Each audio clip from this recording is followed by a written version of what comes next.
Hello, my name is Tom Lesher from newparadigmastrology.com.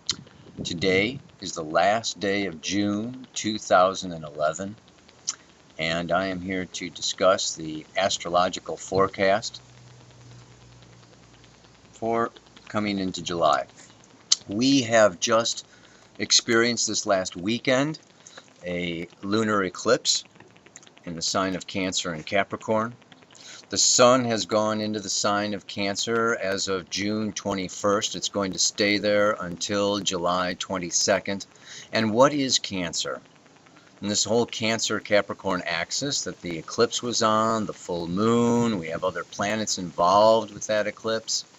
It puts us into an eclipse season that is going to finish up on July 11th with a solar eclipse when the moon comes back around to Cancer. Cancer, Cancer, Cancer. Cancer the crab, the hard-shelled creature that lives on the edge between the water and the earth, the oceans, the feeling life, symbolizing the feeling spiritual life, and our physical, daily, mundane, earthly life, symbolized by the beach or the shore. Some shores of which are now getting covered with oil, but there should still be some crabs. Well, there's plenty out here in Hawaii. Anyway, the symbol of the crab is the hard-shelled, fearful of creatures, other creatures. They go sideways. The crab will never go straight forward or straight back. They skirt around and they go right underneath rocks as soon as you come around to them. They have a very hard shell on the outside because it protects the very soft inner meat of the crab. And this crab in the sign Cancer in astrology has everything to do with containing our inner emotional feeling life, becoming aware of our internal needs, of the little boy or the little girl that we have inside each one of us that wants to play, that wants to be held, that is extremely vulnerable, seeking security, wanting to be loved and held and solid and safe. And so we can see many challenges to this sign Cancer. And the sun moving through the sign of Cancer says that this is a month, this is a particular time period wherein it is best for us as people, whether we're adults or children, to get in touch and to remain in touch with our core, our feelings, our inner life. And that involves going slow.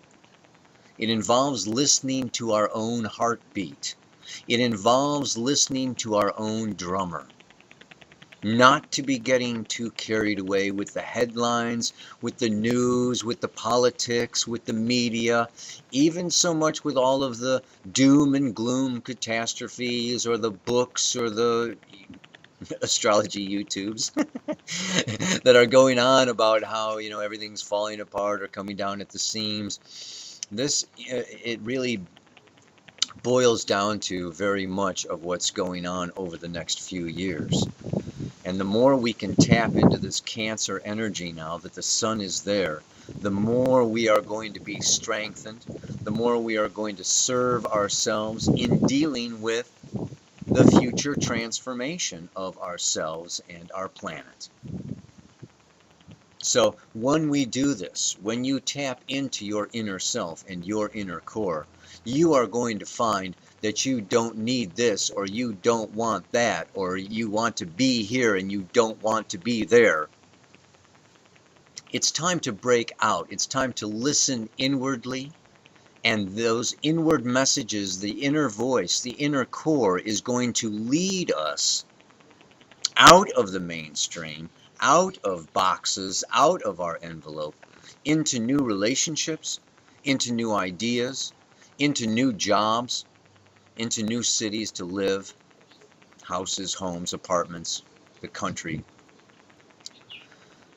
The basis The bottom root of this is that what I'm saying is it's time for the collective to be enlightened. This is the great awakening. And this awakening has to do, and particularly this next coming weekend, as the moon comes around on Saturday into the sign of Aries and conjoins with Jupiter and Uranus. It'll be a very lively weekend.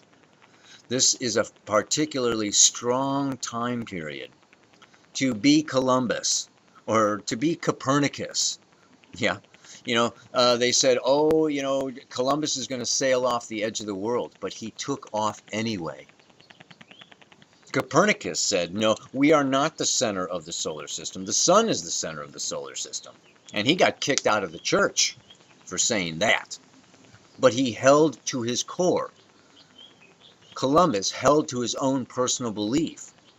It's time now for each one of us. You will receive the inner guidance. You will receive the inner knowing, the path to walk, by listening inwardly, not to the television, to the media, to your, teachers or your peers.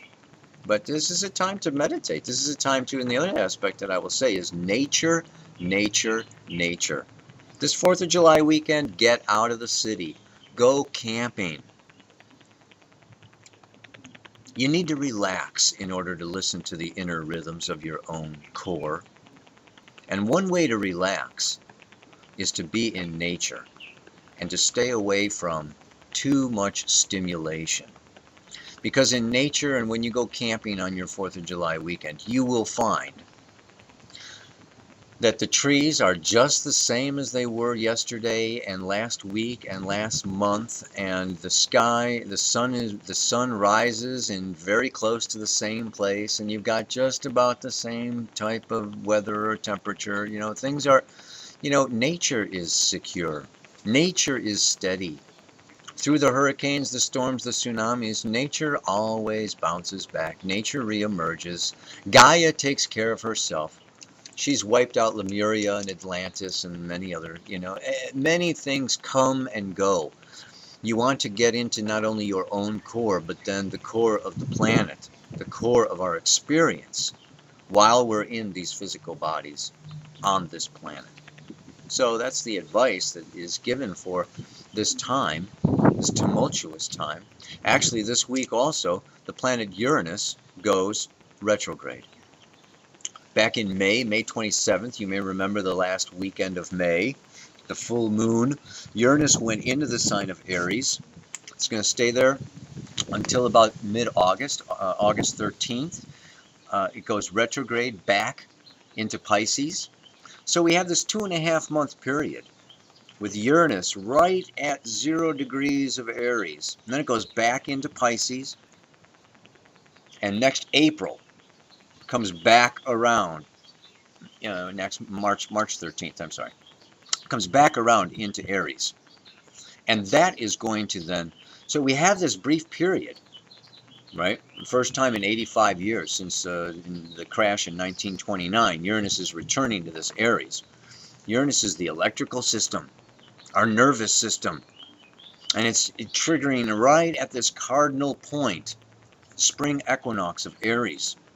What is pain? Pain is when the cells are damaged and the nerve impulses cannot be transferred from one cell to another. It's an electrical system.